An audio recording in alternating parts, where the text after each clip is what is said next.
Hey, good morning to you all. I'm here on a wonderfully cool morning to discuss my gear preparation and setup for a shore dive at the Blue Heron Bridge dive site.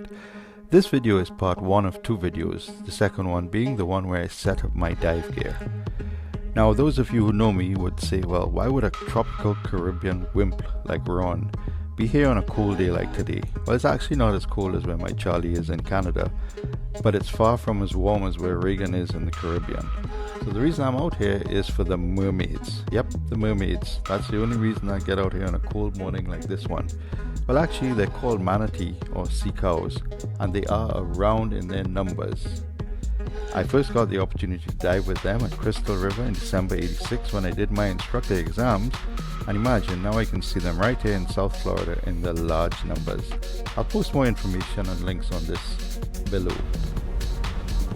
So let's proceed with my process. I do have a checklist and I'll post a link to the PDF for that file at the end of the video or down below in the links. I have my tanks filled a day or two before my planned dive date.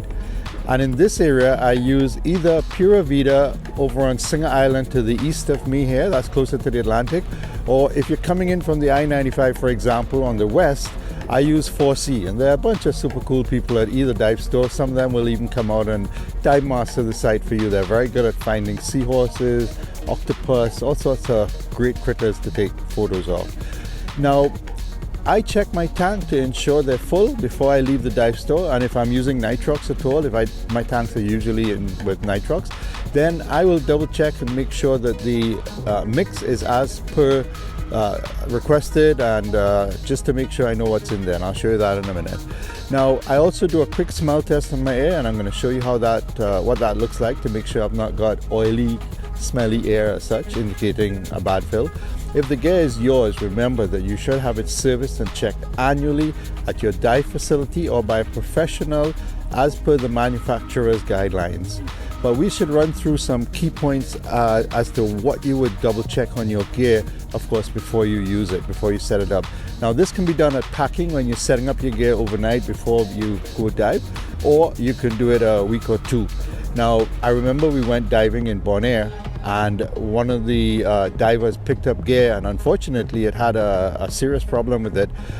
It could not be used, and we had to take it back and get the gear changed, and she got a brand new piece of kit after that. But this is why it's important. Don't wait until you get to the dive site. Check it beforehand. Make sure everything's good and the mouthpiece is good and so forth. My gear bag is packed a night or two before the intended dive day, not on the morning. Too many people forget stuff. And for example, I have had divers come out on the dive boat. They get to the dive site, unpack everything, and then realize, oh shoot, Ron, I forgot my fins. Yep, you're not diving today, are you? So make sure that, it's not the morning before the dive and you're rushing, because we love to sleep late. Pack it the night before or a day or two before. That way you've got everything that you need to. You run through it in your mind and you've got a good checklist. Everything's there. You're really ready to go the next morning and go dive. So I pack my gear in reverse order so as not to clutter the boat deck or the space that I'm supposed to be ideally operating in. Now, we as divers try to avoid problems while we're diving, and this is why our setup is so very important. In over 40 years of diving, many of the problems that I've encountered and seen underwater with divers, students, tourist divers, and so forth can be remedied with proper setup. And so this is why the setup is so important. I'm taking my time now to go through it with you. Now, on a park bench or table like this, some may take all the gear out and lay it out and then start gearing up. I can't do that on a boat, obviously. So I'm going to operate out of the bag, and because recently Larry asked me about this gear bag packing and so forth, I'm going to actually show you what I do and how I take everything out of my gear bag for usage. So I'm going to start with the first item that's not in my bag, and we are required to use a dive flag when we dive. We use a recreational diver flag, which is the red and white one, versus the blue and white one, which is the alpha flag. I have mine attached to a weight, so this sits in the water. This is the flotation part here, and I've got it here on a light reel. It's not one of the professional type reels, it's just a cheapie. And basically I've got a piece of a rubber band that holds the line in place, so it's not untangling and all over the place as I dive. So that's my dive flag. Take a look at that one. Then I'm going to start showing you stuff in the bag. Now I'm going to put on my gloves really quickly, because let me tell you, it is pretty cold. Well, actually the right hand should, the left hand glove should go on the left hand. That way it works a bit better. Not sure if that's a blooper or not, but it might qualify. So it's cold. My buddy, the president of Dive Naked, Sandy, I don't think would be out here in the Dive Naked suit. So this is my personal gear bag, and this is set up to go diving, usually on a boat. And I'm doing a shore dive today, so here we go. The first thing I would do is set up my tank and my BCD. So at the top of my gear is my BCD. So I'll just take this out, and this one here has the metal clasp and nylon band that just locks in quickly and easily. So that's the BCD. I have lots and lots of hooks on mine, and that's for various reasons. I carry a camera and other gear, so I like to have lots of hooks. I have hooks underneath as well. For my flag, I connected there, and I'll show you how I do that afterwards. So first thing I've got is my BCD. Second thing I would have packed, because after I put my BCD on my tank, I'm going to put the regulator on the tank. So after that, the second item is my regulator. Usually the next thing I'm doing is putting on my wetsuit, depending, and especially if it's a morning like this where it's a little chilly, I'm gonna have my wetsuit on next.